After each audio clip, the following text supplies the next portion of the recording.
اللہم صلی علی سیدنا و مولانا محمد معدن الجود والکرم وآلہ وصحبہ وبارک وسلم۔ تمام تعریفیں اللہ تعالیٰ جل مجدہ الکریم کے لیے، درود و سلام نبی اکرم نور مجسم شفیع معظم آقائے کل ختم رسول دانائے سبل احمد مجتبیٰ جناب حضرت محمد مصطفیٰ صلی اللہ تعالیٰ علیہ وسلم کی ذات والا صفات کے لیے حمد و صلوات کے بعد، عزیز دوستو، بزرگوں اور بھائیوں، قرآن مجید نصیحت کی کتاب ہے، قرآن پاک تذکیر کی کتاب ہے۔ قرآن مجید انسان کے لیے سارے بند دریچے کھول دیتا ہے۔ یہ ہر انسان کے لیے ہدایت کا نور ہے۔ یہ وہ روشنی ہے جو دنیا اور آخرت کے ہر اندھیرے سے بندے کو بچا لیتی ہے۔ ایسی راہوں کا تعین قرآن پاک کرتا ہے کہ انسان محسوس کرتا ہے کہ اللہ تبارک و تعالیٰ نے اسے دنیاوی طور پر بھی بلندیاں دی ہیں، دینی طور پر بھی اعزازات دیے ہیں، اور رب نے اسے روحانیت بھی کامل عطا کر دی ہے۔ لیکن بہت سارے قرآن پڑھنے والے ہیں، بہت سارے قرآن سننے والے ہیں، یہ سارا فیض وہ کیوں نہیں لے پاتے؟ یہ ساری چیزوں سے وہ لوگ استفادہ کیوں نہیں حاصل کر پاتے؟ یہ سارا فیض وہ کیوں نہیں سمیٹ پاتے؟ تو قرآن مجید نے کہا، کیا خوبصورت انداز ہے اور کیا انوکھا رنگ قرآن پاک نے بیان کیا۔ فرمایا ان فی ذالک لذکریٰ، فرمایا بے شک اس میں نصیحت ہے قرآن پاک میں، اس میں نصیحت ہے قرآن پاک میں، لمن کان لہ قلب، لیکن اس کے لیے جو دل رکھتا ہے۔ اس میں نصیحت ہے قرآن پاک میں، لیکن اس کے لیے جو دل رکھتا ہے۔ ان فی ذالک لذکریٰ لمن کان لہ قلب، اس میں ان کے لیے نصیحت ہے جن کے پاس دل موجود ہے، اور جن کے سینے میں دل ہی نہیں، پتھر ہے۔ جن کا دل تو ہے پر وہ دھڑکن سے خالی ہے، جن کا دل تو ہے پر وہ درد سے خالی، جن کا دل تو ہے پر وہ کیفیت سے خالی۔ پاک ہوویں تے پاک کی ملدا ہی، بن پاکوں پاک نہیں ملدا۔ سارے جسم دے تومن نالوں اکو ٹکڑا تولا دل دا۔ اور اقبال کہنے لگے، دلے بیدار پیدا کر کہ دل خوابیدہ ہے جب تک، نہ تیری ضرب ہے کاری نہ میری ضرب ہے کاری۔ اور فاضل بریلوی نے تو مشورہ دیا ہے، کہنے لگے دل کو کام لگا دو۔ حضور کون سے؟ فرمانے لگے دل ہے وہ دل جو تیری یاد سے معمور رہا، اور سر ہے وہ سر جو تیرے قدموں پہ قربان گیا۔ جو دل رکھتا ہے وہ قرآن پاک سے نصیحت لے گا، جس کے پاس دل ہے۔ اس کا مطلب ہے کچھ سینوں میں گوشت کا لوتھڑا تو ہے پر دل نہیں۔ ان کے سینوں کے اندر خون پمپ کرنے والی مشین تو موجود ہے جو دھڑک رہی ہے جب سے وجود بنا ہے، لیکن وہ دھڑکنے خالی ہیں۔ دل جب دھڑکتا ہے تو وہ کسی کے لیے دھڑکنا چاہیے، اور کسی کا درد ہو دل میں۔ اللہ تعالیٰ نے قرآن مجید میں فرمایا کہ میں نے دل دو نہیں بنائے، دل ایک بنایا۔ اس میں کہ کہیں یہ نہ ہو کہ دو دل ہوں تو ادھر کوئی اور ہو ادھر رب ہو۔ فرمایا نہیں، دل ہی ایک بنایا ہے، کوئی اور آ ہی نہیں سکتا، یا خدا رہے گا یا محمد مصطفیٰ رہیں گے صلی اللہ علیہ وسلم۔ دل ہی ایک بنایا ہے، اور دل ہے وہ دل جو تیری یاد سے معمور رہا۔ دل دھڑکے اور پھر وہ تڑپے، وہ کسی کے دکھ میں تڑپے، وہ کسی کے درد میں تڑپے، وہ کسی کی پریشانی پہ تڑپے، وہ کسی کی محبت میں تڑپے۔ اور جب وہ خوب تڑپے نا تو وہ تڑپ جو ہوتی ہے، کچھ زخم ایسے ہوتے ہیں جن کا مزہ آتا ہے۔ یعنی جب بعضوں کا زخم ٹھیک ہونے پہ آئے تو آپ اسے تھوڑا سا ہاتھ لگائیں تو وہ تھوڑا سا نا مزہ دیتا ہے۔ کچھ زخموں کا بھی مزہ ہوتا ہے۔ آتش کہنے لگا، وہ مزہ دیا ہے تڑپ نے کہ میری آرزو ہے یا رب، میرے دونوں پہلوؤں میں دل بے قرار ہوتا۔ میرا دل کرتا ہے دو دل ہوتے، میں ایک سے تڑپا ہوں تو اتنا مزہ ہے، اگر میں دو سے تڑپتا تو کتنا مزہ ہوتا۔ میرے دونوں پہلوؤں میں دل بے قرار ہوتا۔ عزیز بھائی، دل پر محنت، دل کی صفائی، 2 4 5 دن آپ غسل نہ کریں، مسواک نہ کریں، آپ کپڑے نہ بدلیں تو طبیعت پہ نا بوجھ بن جاتا ہے۔ اپنے آپ سے ہی بندے کو تھوڑی سی نا کوفت محسوس ہوتی ہے۔ تو اگر 4-5 دن 6 دن اسی طرح گزر جائیں تو پھر انسان محسوس کرتا ہے کہ یار یہ میں کدھر آ گیا ہوں۔ اب وہ جب گھر آتا ہے سفر سے لوٹ کے تو پھر وہ کپڑے نکالتا ہے تو کھانے سے پہلے غسل کرتا ہے، کھانے سے پہلے نہاتا ہے، کپڑے بدلتا ہے، مسواک کرتا ہے، طبیعت میری ٹھنڈی ہو گئی، اب ذرا مجھے نا میں فریش ہو گیا ہوں جی، اب میری طبیعت سے ہلکی پھلکی سی ہو گئی ہے جی میری طبیعت۔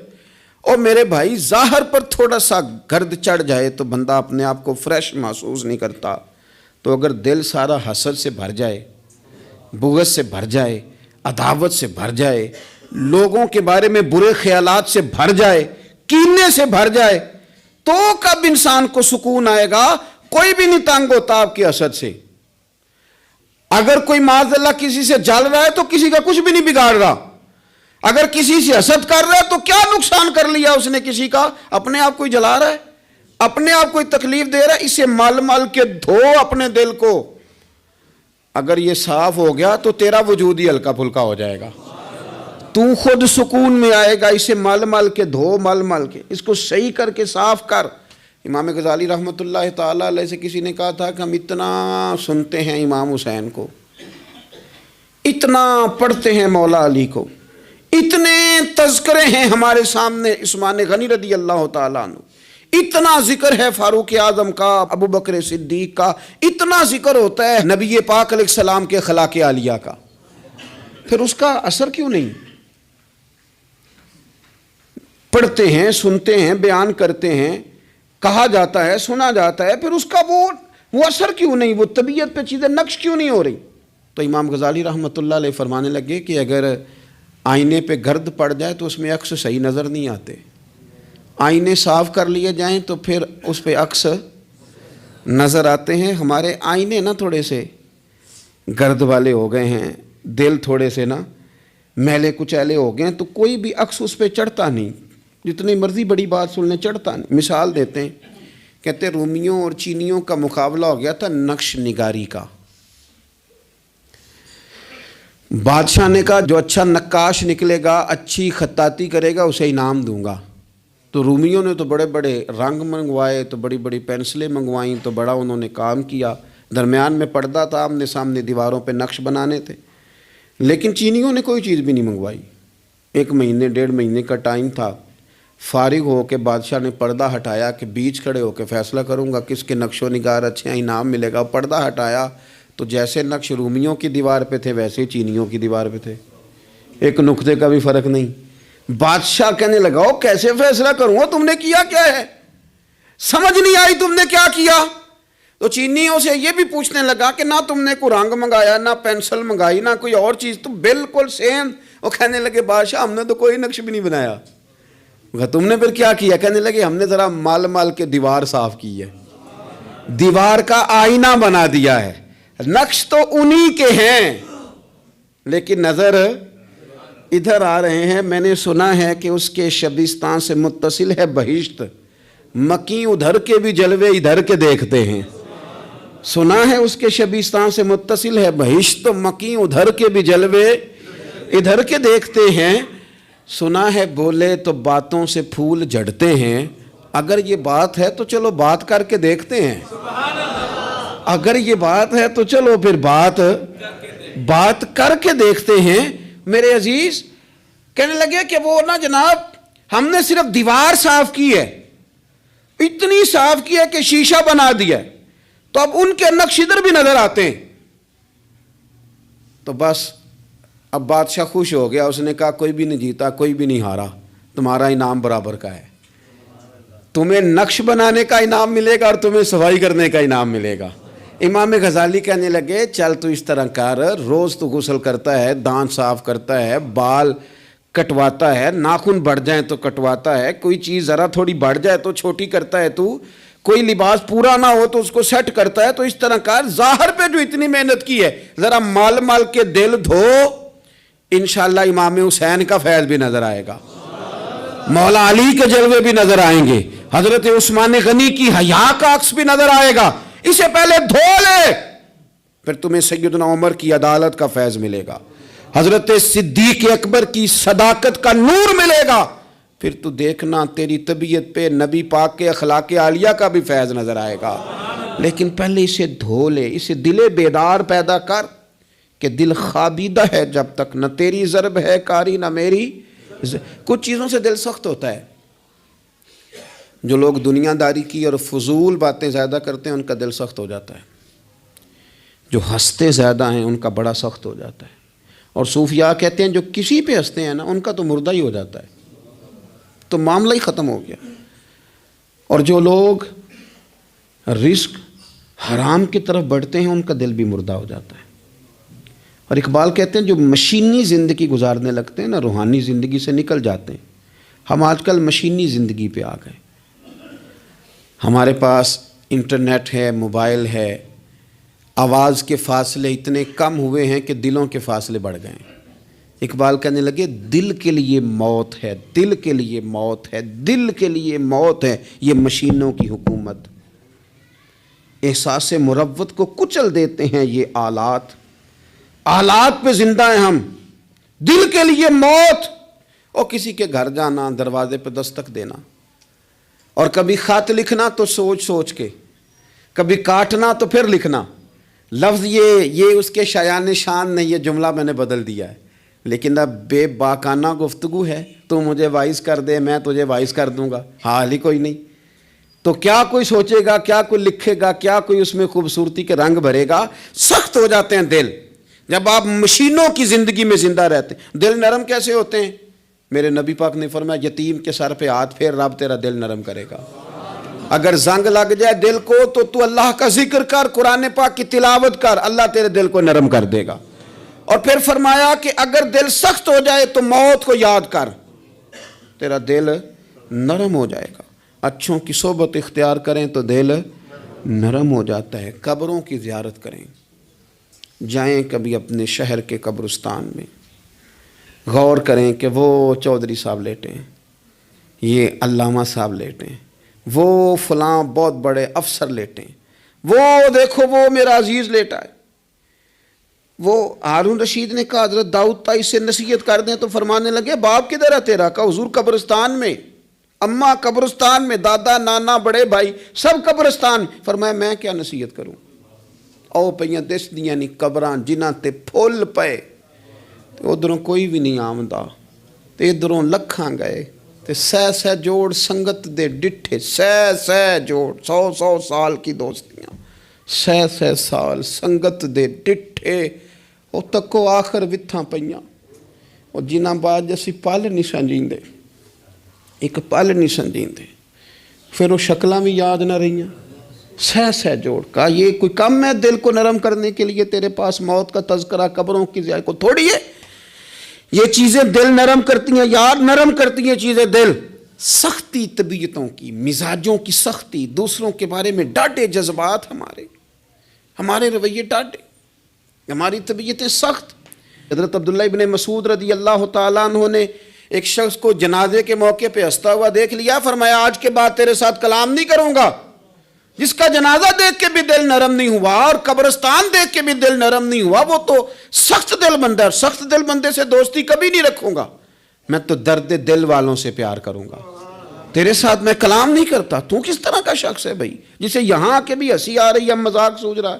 تو دل کی نرمی، میرے نبی پاک صلی اللہ علیہ وسلم نے نا دل پر، ہم نے نا کپڑوں پر بڑی محنت کی، ہم نے چہروں پر بڑی محنت کی، ہم نے اپنے ظاہر کو سنوارنے پر ہم نے اپنے حق میں بڑے بڑے لفظ یاد کیے، بڑی کہانیاں یاد کی، پر دل کے لیے محنت، اس پر محنت ہی نہیں کی۔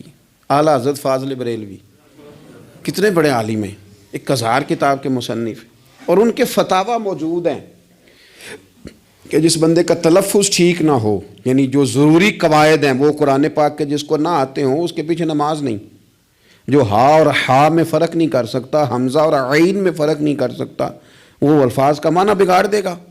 لیکن اعلیٰ حضرت چونکہ صوفی ہیں، درویش ہیں، علم کے ساتھ تو ایک اور رنگ بھی بیان کرتے ہیں۔ وہ کہتے ہیں یہ نہ ہو کہ صرف تو حروف کے ہیر پھیر میں لگا رہے، صغرے کبرے ٹھیک کرتا رہے، دارابا یادرب کے چکر میں پڑا رہے، اور دل پر تو توجہ ہی نہ دے۔ فاضل بریلوی رحمۃ اللہ علیہ فرمانے لگے کہ دو علماء نے قرآن ایک درویش کے پیچھے نماز پڑھی تو مستحب جو قواعد تھے نا جن کے بغیر نماز وہ ٹھیک نہیں تھے ذرا ان کے، تو وہ کہنے لگے دیکھا جی اتنے بڑے پیر صاحب ہیں اور ان کی تو قرات ہی ٹھیک نہیں، تلفظ ہی ٹھیک نہیں، حالانکہ لفظ تاثیر سے بنتے ہیں تلفظ سے نہیں، لفظ تاثیر سے بنتے ہیں تلفظ سے نہیں۔ اہل دل آج بھی ہیں اہل زبان سے آگے، انہوں نے کہا جی بابا جی کا تو تلفظ ہی ٹھیک نہیں۔ اعلیٰ حضرت نے لکھا ہے ملفوظات شریف میں، فرماتے ہیں پھر وہ نہ نہانے کے لیے چلے گئے نماز پڑھ کے فارغ ہو کے، تو وہ پانی میں اتر گئے تو شیر ان کے کپڑے اٹھا کے لے گیا۔ اب کتنی کو دیر پانی میں رہتے، نکلے بھی تو کیسے نکلے، شرم آتی ہے۔ مختصر لباس پہن کے وہ غسل کرنے کے لیے گئے تھے، اب پانی میں سردی، کتنی کو دیر بندہ پانی میں رہے۔ لوگوں نے آ کے کہا حضور وہ آپ کے مہمان تو الجھ گئے، بڑے بری طرح پھنس گئے، مہربانی فرمائے ان کو تو بچائیں، وہ تو سخت الجھن میں۔ کیا ہوا؟ کہنے لگے وہ شیر کپڑے لے گیا اور وہ پانی میں ہے، اب کچھ تو ہونا چاہیے۔ تو وہ بزرگ گئے، جا کے نہ دور کھڑے ہو کے شیر کو آواز دی، شیر کو۔ حضور کے صحابی تھے نا حضرت سفینہ، قافلے سے رستہ بھول گئے، ایک سائڈ پہ ہو گئے تو سامنے شیر آ گیا۔ میں نے کہا ہے لیکن جب آ جائے تو، جب شیر سامنے آ جائے، جب سامنے آ جائے پھر پتہ چلتا ہے کہ یہ تو واقعی آ گیا ہے، پھر انداز اور ہوتا ہے۔ حضرت سفینہ کے سامنے شیر ہی آ گیا، مشکات میں شیر آیا۔ اب کوئی بھاگتا ہے، کوئی چڑھتا ہے درخت پہ، کوئی لکڑی اٹھاتا ہے، کوئی اسلحہ پکڑتا ہے۔ حضرت سفینہ فوراً بولے، کہنے لگے او شیر ذرا خیال کرنا میں رسول اللہ کا غلام ہوں۔ پھر آکھیا شیر سفینہ تائی جا رہا یا راہ جاندے، او جڑے غلام رسول اللہ دے اسی غلام ہونا دے۔ شیر دم لاتا رستہ چھوڑ گیا، اور بابا جی بھی گئے، فاضل بریلوی کہتے ہیں شیر کو آواز دی، شیر دوڑا آیا، آگے کہنے لگے وہ ہمارے مہمانوں کے کپڑے لے گیا، تجھے شرم نہیں آتی؟ تو شیر کپڑے اٹھا کے واپس لایا۔ ان علماء کو، حضرات علماء کو کپڑے پیش کیے، جب ان کو پیش کیے تو پیش کرتے ہی وہ بزرگ پھر فرمانے لگے، کہنے لگے مولانا تم نے لفظ سیدھے کیے ہیں، میں نے دل سیدھا کیا ہوا ہے۔ تم نے محنت کر کے نہ لفظ ٹھیک کیے ہیں لیکن میں نے دل ٹھیک کیا ہے۔ دل پاک ہوئے تے پاک ہی ملدا ہے، تے بنا پاکوں پاک نہیں ملدا۔ سارے جسم دے توون نالوں ایک ٹکڑا تولا ہے دل دا۔ حضرت سلطان باؤ رحمت اللہ علیہ فرمانے لگے دل کالے نالوں منہ کالا چنگا، دل کالے نالوں منہ کالا چنگا، جے کوئی رمز پچھانے۔ اگر کسی کو بات کی سمجھ آئے تو دل نہیں سیاہ ہونا چاہیے، منہ ہو بھی جائے تو کام چل جاتا ہے۔ تو اپنے دل کی صفائی پر دیکھیں میرے نبی پاک علیہ وسلم نے ارشاد فرمایا کہ رب نہ تمہارے مال دیکھتا ہے نہ چہرے دیکھتا ہے، رب تو تمہارا دل دیکھتا ہے۔ اور امام غزالی حدیث لائے ہیں، حضرت عمر فاروق رضی اللہ تعالیٰ عنہ فرماتے ہیں کسی نے حضور صلی اللہ علیہ وسلم سے پوچھا کہ رب آسمانوں میں کہ زمینوں میں؟ جلوے تیری ذات کے کو بکو ہیں، جدھر دیکھتا ہوں ادھر تو ہی تو ہے۔ اللہ زمینوں میں کہ آسمانوں میں؟ تو حضور فرمانے لگے رب تو بندہ مومن کے دل میں رہتا ہے، اللہ تو مومن کے دل میں ہے۔ مومن کے دل میں کتنا بڑا ہے وہ دل جس میں رب ہے، رب کی یاد ہے، رب کی محبت ہے۔ اس لیے حضرت عمر فرمایا کرتے تھے میں نے دل کی آنکھوں سے اپنے مالک کی زیارت کی ہے۔ اور اقبال نے شاید اسی لیے مشورہ دیا تھا کہ دل بینا بھی کر خدا سے طلب، آنکھ کا نور دل کا نور نہیں، اللہ سے آنکھوں والا دل مانگ، اندھا نہ ہو جائے کہیں تیرا دل، دل بینا بھی کر خدا سے طلب، آنکھ کا نور دل کا نور نہیں۔ عزیز بھائی اللہ کے جلوے، لیکن ایک بات ذہن میں رکھنا، کسی گلاس میں تھوڑی سی غلاظت ہو نا، دودھ تو دور رہا، شہد تو دور رہا، اس میں کوئی پانی بھی نہیں پیتا، تھوڑی سی غلاظت ہو، اور آپ کی آنکھوں کے سامنے وہ غلاظت دھل بھی گئی، صاف بھی ہو گئی، شرعی تقاضے پورے ہو گئے، پھر بھی کچھ لوگ کہتے ہیں میری طبیعت نہیں مانتی، میرا دل نہیں مانتا۔ صحیح کہہ رہا ہوں میں؟ او بھائی اتنی سی غلاظت گلاس میں تھی اور سادہ پانی نلکے کا، تو اس میں پینا پسند نہیں کرتا، اور اگر دل غلاظت سے بھرا ہو تو رب کی محبت وہاں آئے گی، خدا اپنا قرب وہاں رکھے گا؟ کسی سے جلنا، کسی سے حسد کرنا، کسی کے بارے میں عداوت رکھنا، کچی بولیاں بولنا. اور اب تو اتنا عجیب حال ہو گیا، جماعتیں جماعتوں کے بارے میں برا خیال کرتی ہیں. خانقاہ اور آستانوں کا یہ حال ہے کہ سبق پڑھایا جاتا ہے دوسرے کے خلاف، بس ہم ٹھیک ہیں. یہ تصوف ہے کہ نرا تو ٹھیک ہے؟ طریقت تو یہ تھی کہ میں ٹھیک نہیں، باقی سارا زمانہ ٹھیک ہے. تو کس چکر میں پڑا ہوا ہے؟ اعلیٰ حضرت فاضل بریلوی رحمۃ اللہ تعالیٰ علیہ کے ایک درویش تھے، تو فاضل بریلوی رحمۃ اللہ سے کہنے لگے میں نے مرید ہونا ہے. فرمانے لگے پتر جلدی نہ ہو، جا سارا زمانہ دیکھ، اگر کوئی میری طرح کا مل گیا، مجھ سے بہتر مل گیا تو پھر میرے ساتھ وعدہ کر وہیں رہ جانا. ہاں اگر تیرے خیال میں نہ ملا تو پھر آنا، جا گھوم زمانہ دیکھ.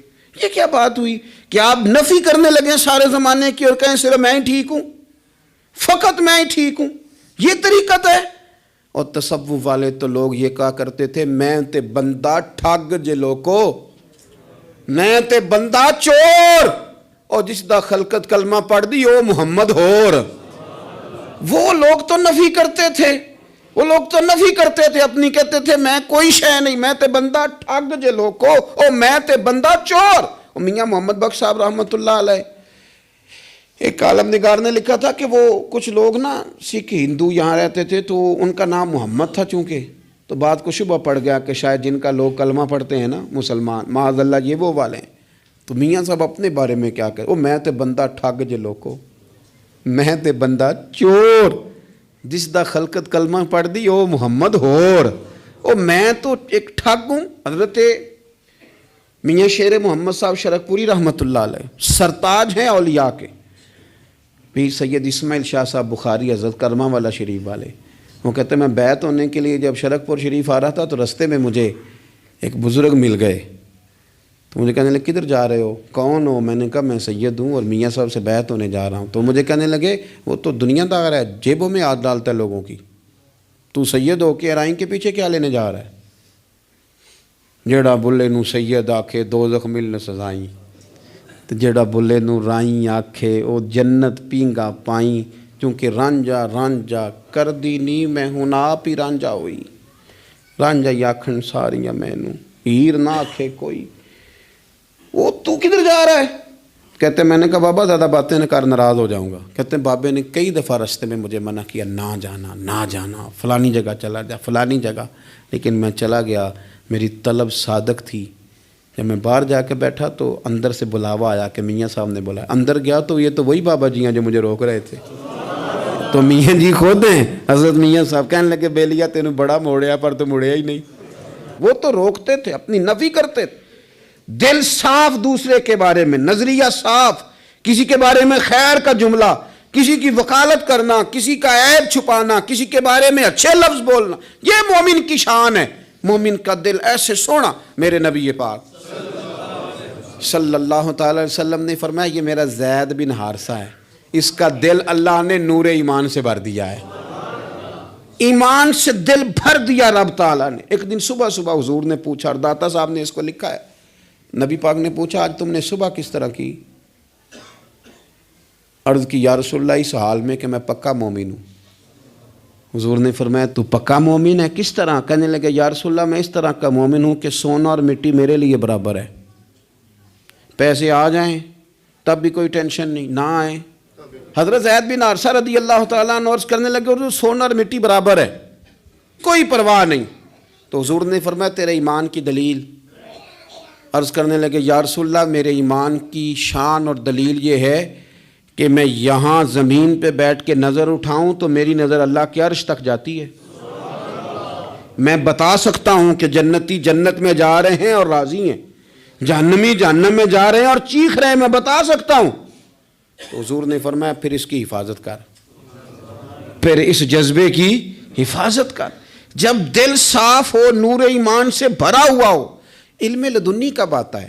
علم لدنی نیک آدمی کو ملتا ہے جب بندہ متقی پرہیزگار ہو نا، ناجائز نہ کھائے، ناجائز نہ دیکھے، ناجائز نہ بولے، تو پھر اللہ تعالیٰ اسے علم کا نور دیتا ہے.